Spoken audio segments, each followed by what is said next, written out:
Bem-vindos à sala de leitura. Tenho o prazer, a honra de ter aqui ao meu lado o grande Rubens Jardim. O problema que eu acho que existe agora, né? E aí até perguntar para você. Você falou dos anos 60, época da catequese poética. Quero que você fale, explique também o que foi catequese poética. Fala do Lindolfo Bell para a gente ver esse outro livro também, mas assim, nos anos 60 você falou que lotava teatros de outros estados. Hoje em dia não, né? O poeta parece que perdeu o impacto que a poesia teve. Né? A gente teve eu não sei, eu não gosto de falar em degradação cultural, mas eu acho que a cultura perdeu espaço para o entretenimento, e aquilo que não é entretenimento não passa desapercebido, né? Que é pior do que ter um livro com uma crítica ruim, que você não concorda, que você não gosta, não tem crítica nenhuma, né? É pior, que passa desapercebido. Você que está vivendo essa época, viveu antes, qual a sua análise, Romão? O que você imagina? Eu não sou um cara muito para análise, sou um cara muito impulsivo, né? E daí eu tento fazer leituras da minha experiência, né? Naquela época e agora.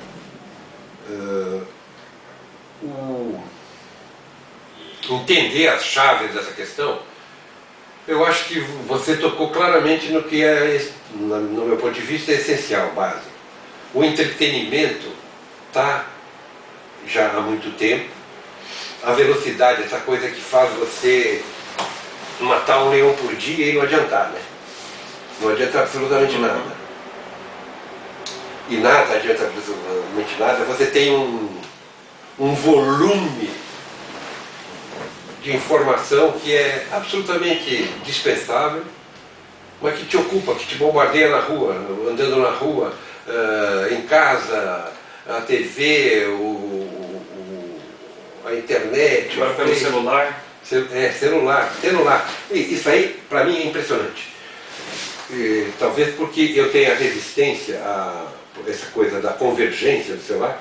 Até agora eu aderi ao celular, aderi ao celular nesse sentido.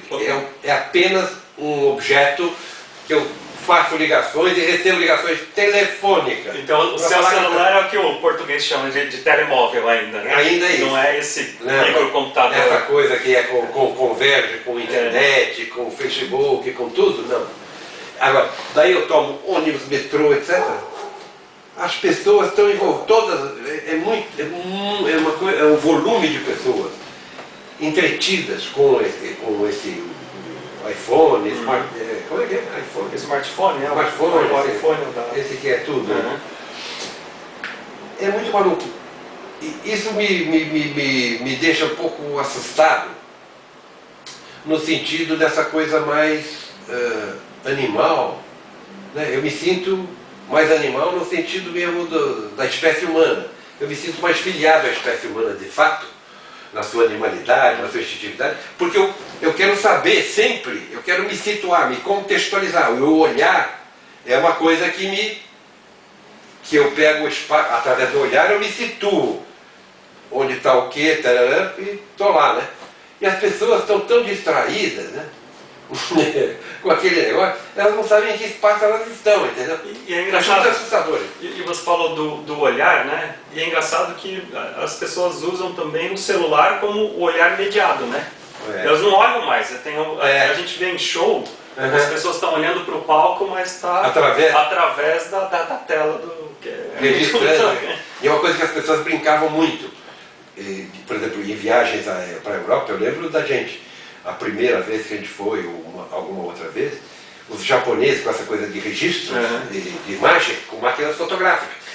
Daí, antes mesmo de ver, digamos, uma obra, de ver uma praça medieval, um monumento, alguma coisa, uma obra de arte, né? Uma escultura e tal, eles estão ali, entendeu? Todo mundo tirava sarro disso. Só que está todo mundo nessa. Todo mundo nessa. E na verdade, pior do que isso. E a diferença em todos os sentidos. Eu lembro que, por exemplo, nessa época da catequese dos anos 60, não só catequese, todos os poetas dessa geração, e outra coisa que eu acho que convém ressaltar, que me bailou na cabeça agora, havia uma mistura, nós, poetas, não só os caras da catequese poética, não era uma igrejinha, era uma coisa aberta. Daí o Willer, o Piva, o Roberto Bicelli, que tinha outro tipo mas que tem também De manifestação.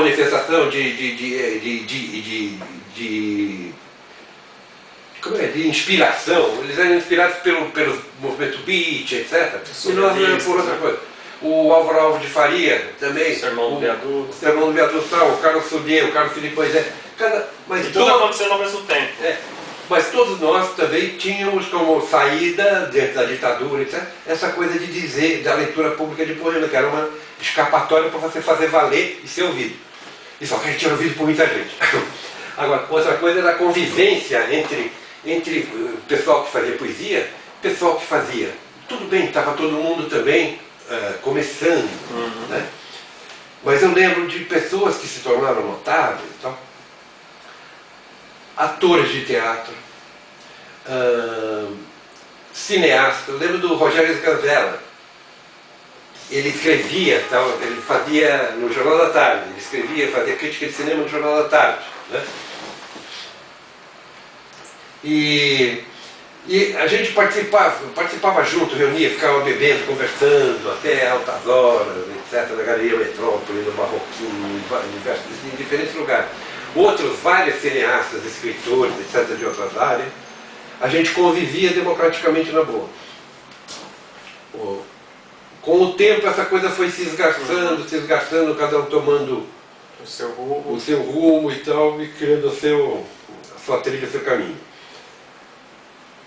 E uma coisa também que dá para notar e eu sinto falta disso, acho que para a moçada jovem, né? Existia na verdade, acho que o Willer tem razão. Eu já reclamei isso com ele há muito tempo, no lançamento de alguma coisa, da Paixão de São Paulo, acho. A Paixão de São Paulo reuniu um bando de poetas e a gente fez um recital na Funarte. E era um bando de gente mesmo, né? Quase que aparece o Mário de Andrade, ele estava no livro também, né? Mas tinha muitos poetas. E, pô, era para lotar aquele teatro. Ele não lotou, né? Daí eu estava falando com ele, pô, antigamente, na época da gente, lá dos anos 60, ditadura e cacete, pô, isso aqui é brincadeira, né? Já imaginou? A gente era 3, 5, 7 e lotava os negócios. Pô, tem 90 negros aí. A gente não consegue lotar. Vê a agenda cultural de São Paulo hoje em dia. Tem não sei quantos recitais, não sei quantos espetáculos, não sei quantos filmes, sabe? Tem isso. E o pior também é que, quem sou eu para corrigir o Willer, mas não é nem agenda cultural, é agenda de entretenimento, né? Também tem isso, né? Também tem isso, é verdade. Um pouquinho de água aí para mim, por gentileza. Acabou.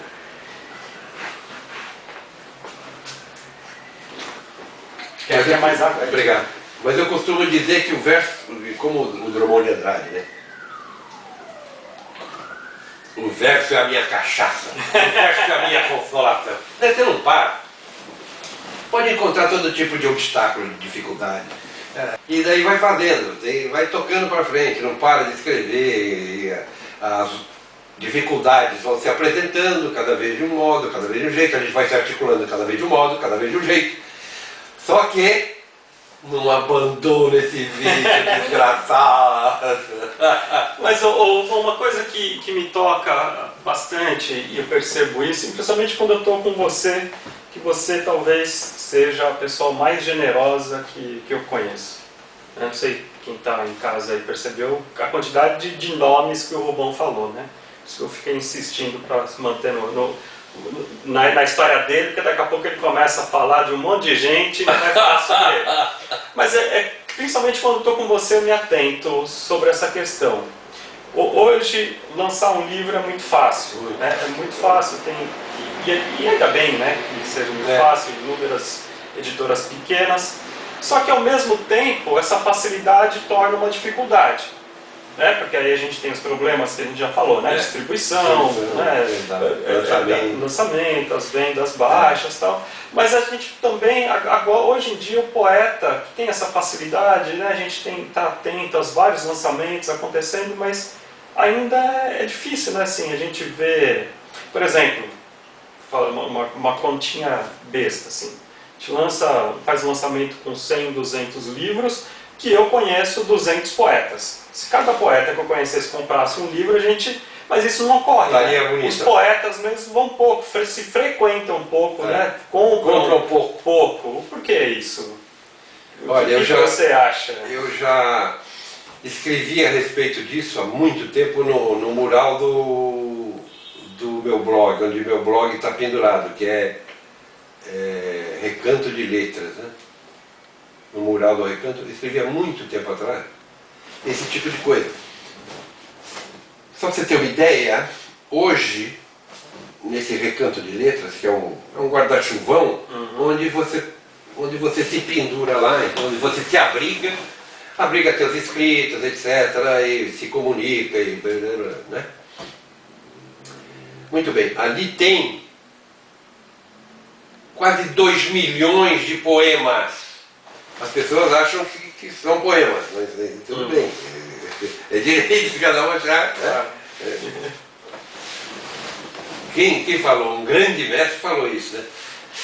Poema é aquilo que você chama de poema. Não sei se é uma vamos ver se cara batuta aí. Só que essa... Eu lembro do Mário de Andrade, que perguntaram para ele qual que é a diferença entre crônica e conto. Ele falou que o escritor chama de conto é conto, quem chama de crônica é crônica. É por aí mesmo.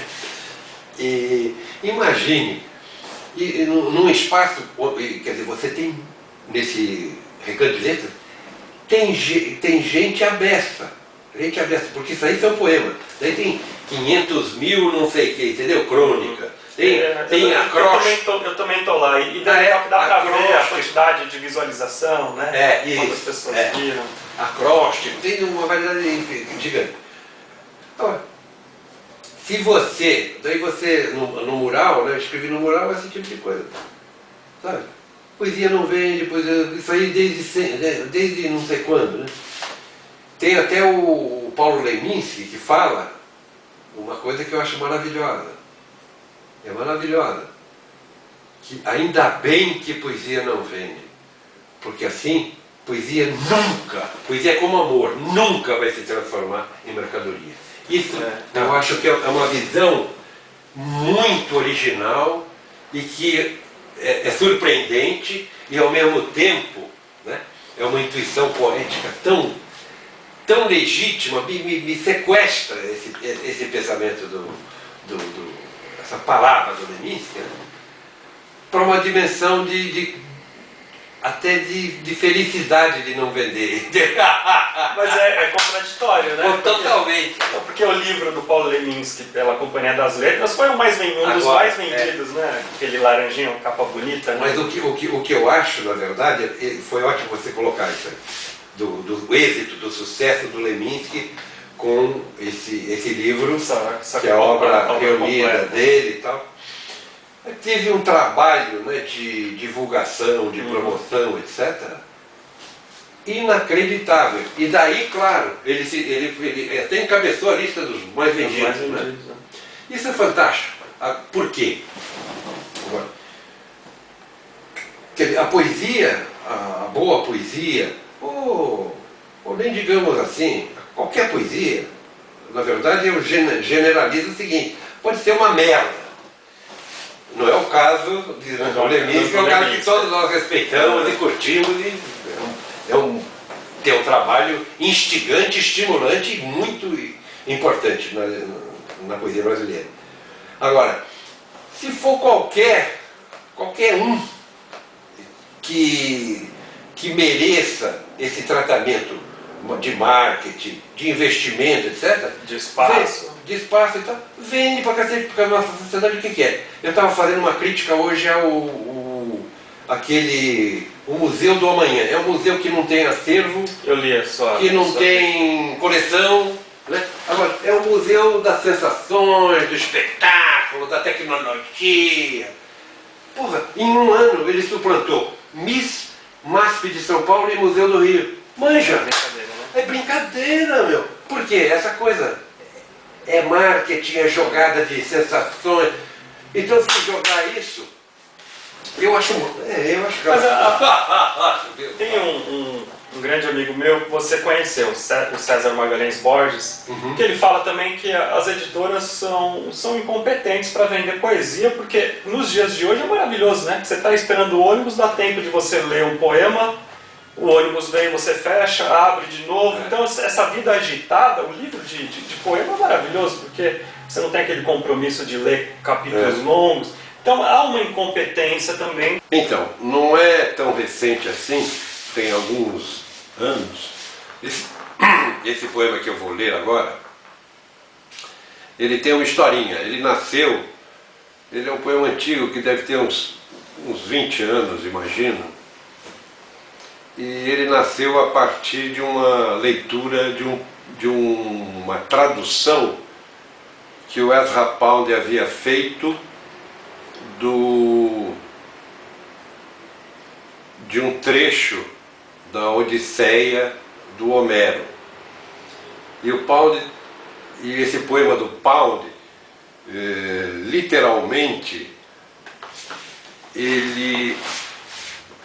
o início dele era exatamente o oposto do início desse meu poema. Mas depois, evidentemente, quer dizer, essa referência, esse estopim que acendeu de ponto de inicial, de largada, ele desaparece absolutamente. O poema ganha uma movimentação, uma dimensão, para mim, muito caudalosa até, porque eu sou muito contido em termos de linguagem. Em geral, os meus poemas são mais ou menos curtos. E esse eu fiquei inclusive feliz de ter ultrapassado a média da dimensão dos meus poemas, né? Então vou ler agora para vocês aqui. E subimos então no avião, e asa contra os ventos, rumo ao céu, apertamos, cintos e lamentos sobre o corpo, executivos a bordo e também comissárias alheias ao nosso canto, e o olhar preso ao pátio, em sacrifício, pista coberta de oblações. Difícil abandonar os limites do corpo, sem premir o seio amigo, sem buscar a eternidade entre teus joelhos. Necessário então invocar os deuses e as almas saídas da cidade. Caso contrário, quem deterá o curso do rio Trácio? Orfeu depondo num inquérito ou Ofélia carregando um séquito de imagens? Para o diabo, mitologias, literaturas, intrusos ilustres, quando e quando vamos introduzir sob a face neutra da palavra o fôlego de um atleta e a direção de qualquer caminho. Não mais chegar ao lugar predito por Circe, nem mais buscar as flores definitivas da passagem, que seja esta a última instância de teus apelos, tidos, retidos, e no entanto, esta inexplicável solidão sobre as extensões dos ares, e o absurdo soluço desta criatura que não chega em nenhum adeus, em nenhuma imagem, em nenhum poema. Será este o chamamento confuso lançado ao sangue? Como poderíamos saber, se duvidamos ser lícito carpir o amante ausente ou o morto que não abandonará o seu enterro? Assim mesmo projetamos esta pá lavrando entranhas, esta bala engolida na infância, esta cia e o cio dos cachorros evocando latidos, latas de lixo e o corpo que usei entre os amigos.